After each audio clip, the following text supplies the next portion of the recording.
Welcome back to Storytime. In today's episode, we're going to be continuing our reading of Machines and Men. But before we jump into it, just a quick reminder.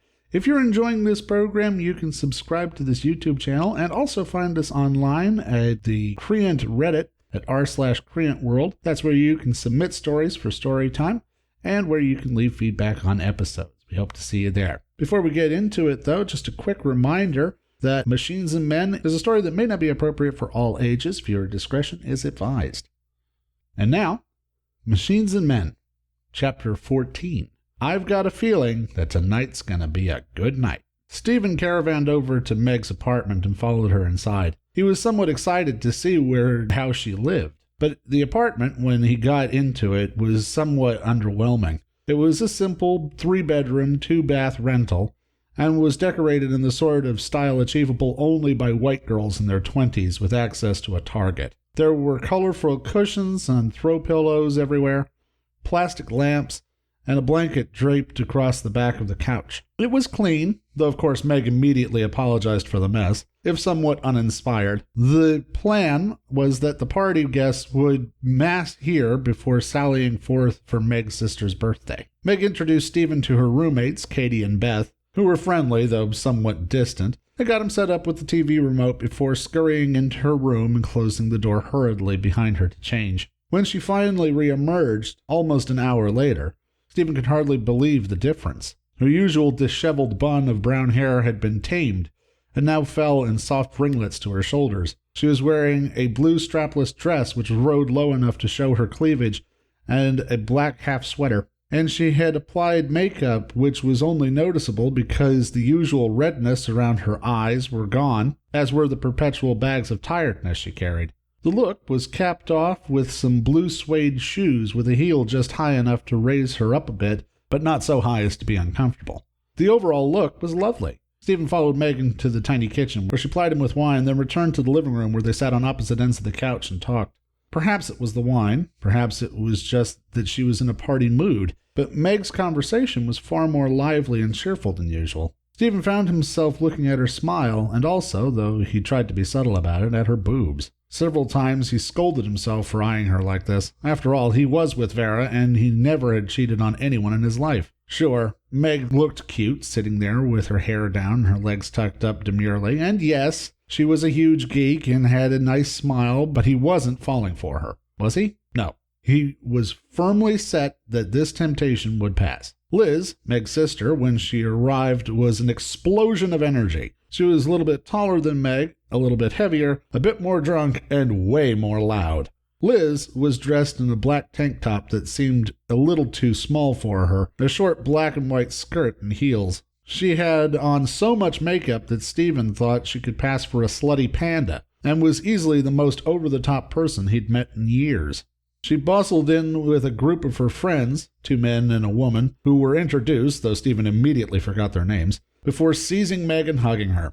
Liz, as it turned out, had just turned 21, which made her 8 years younger than Meg, and she was clearly celebrating by getting as drunk as possible. Before they left for the club, Stephen personally saw Liz drink 3 glasses of wine and force a reluctant Meg to do a shot of tequila with her. Eventually, they all walked as a group to The Dot, a club only a few blocks away. Stephen had never been inside Club Dot before, but had driven by it every day on his way to work. The club was noisy with pounding music that would shake fillings loose from your teeth, and was divided into 4 mini-clubs, each designed around a different theme. Upon entering, the group found themselves in a blacklight room with sweaty 20-somethings out on a dance floor moving to the sounds of a professional DJ. Another section was modeled after a varsity sports bar with karaoke, pool tables, and a mechanical bull, and huge screen televisions showing various sports games. The third was a throwback sort of discotheque with a mirror ball, light-up floor, and oldies playing. The last section was something of a surprise. It had been modeled to look like a plaza in Spain, or perhaps Old Havana, and had been soundproofed so that you could actually hear without having to shout. It was very nice in there, and many people were sitting around at small outdoor-style tables. If left to his own devices, Stephen would have preferred to stay in the Havana Cabana, sip a cocktail, and enjoy being out. That, however, was clearly not in the agenda for Liz, who flung herself into the modern DJ room with a vehemence bordering on mania. Stephen followed her and found a high table over at the side where he watched as Meg got dragged out onto the dance floor by Liz and did her best to try to dance. Meg's dancing started off very self-conscious and subdued, but as she drank more and more, she began to loosen up, and eventually she was shaking her ass with the best of them. Stephen began to get more and more into the party spirit as Liz kept buying the whole party shots. This was fun. This was way more fun than he had enjoyed in quite a while, in fact. He sang karaoke to the cheers of the people at the sports bar, filled spectacularly to ride the mechanical bull, and even bought wings and appetizers for everyone. Meg, too, seemed to be way more confident than usual. She swore like a sailor when Liz's friend beat her at pool and was quick to give hugs to everyone. It was obvious that the party gene that was so clearly a part of Liz's DNA was shared by her older sister, just that Meg had repressed it. During one of the breaks, when Liz had gone off to pee for the 6th time, Stephen and Meg plopped down gratefully in the iron chairs of the Havana Cabana. Meg was completely flushed. Her hair, which had grown frizzier and frizzier as the evening had crawled on, now looked like an escapee from a mental institution. She looked a little glassy-eyed, and Stephen couldn't blame her. With the amount that she and Liz had drunk, it was surprising she could even stand. The fact that she still seemed semi-lucid was a testament to both her ability to party and also perhaps his own drunkenness. "I gotta hand it to you," Stephen said, weaving a little bit on his chair, his head feeling like a bowling ball on a spring. "You can really pack away the booze." Meg agreed, taking another drink. "It all goes to my boobs." Stephen took time to notice the expansive chest Meg was currently displaying. Her breasts really were quite large. He had never really noticed before. Each of them must have weighed 6 or 8 pounds, and he wondered if they were hard to carry around. He tried to imagine 2 massive pyramid-shaped weights tied with a rope hung around his neck, but he couldn't really grasp it. "Wonder boobs," Meg said, jiggling them with a drunken giggle. "Hey, I've been wanting to ask," Stephen said, slurring his words a little. "Why do you dress the baggy sweatshirts all the time?" Meg grimaced. "I'm shy about my weight. You know, I'm not pretty, and a lot of guys don't like big girls, so."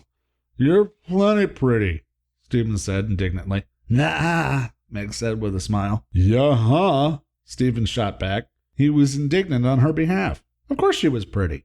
She had some nice curves. She had frickin' wonder boobs, for crying out loud. Stephen was shocked that nobody thought Meg was pretty. Maybe it was just the booze talking, but now that she had let herself shine, now that she had let her hair down, so to speak, she was a very pretty person. When Liz returned, they plunged once again back into the DJ room. The DJ, a woman with short-cut electric blue hair and a white tank top, was pulling out all the stops, and the room was packed. Liz and her group jostled and bounced away into the center of the room, but through the current of the crowd, Stephen and Meg got shifted along into a back corner.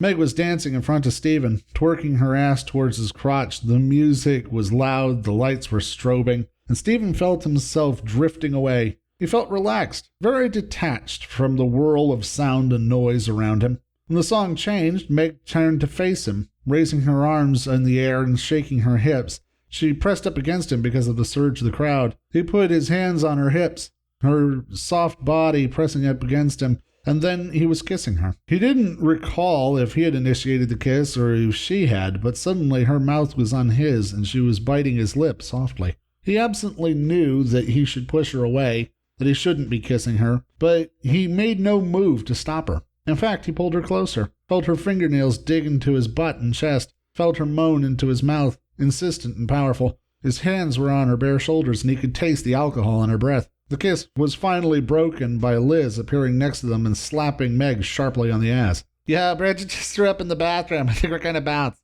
Liz said to Meg, giving her a hug. "We got a cab coming. You guys want to ride, or are you going to stay for a bit?" "Yeah," Meg said, sliding Stephen a glance. "Yeah, we'll come with you. They can drop us off first." A few minutes later, the party had retired into a minivan-style cab. Stephen guessed that Bridget was the name of the girl who was clearly the worse for wear. She looked pale. Her hair was a bedraggled mess, and she had stains on the front of her dress and smelled awful. Bridget and the 2 guys fell asleep in the cab almost immediately, while Liz talked animatedly to the driver. Stephen and Meg were in the backmost seats, and Meg immediately began to kiss him again. She clawed open the buttons of his shirt and ran her fingernails across his chest. all the while entwining her tongue with his and biting his lips seductively. When the cab arrived at Meg's place, she and Stephen piled out and waved goodbye to Liz. They stood together for a moment in silence before Meg asked the question Stephen knew was coming. "You want to come in?" Stephen knew he shouldn't. He could walk away right now. No harm, no foul. And the chivalry part of his mind was telling him that Meg was drunk and that he shouldn't take advantage of that. But another and larger portion of his brain was screaming, "Go for it!" Finally, without speaking, Stephen nodded. Thank you so much for watching. If you enjoyed that episode, go ahead and hit that like button. And if you really enjoyed it, go ahead and subscribe for more videos like this once a week. You can also find us online through our social media sites, link in the description. But until next time, see you later.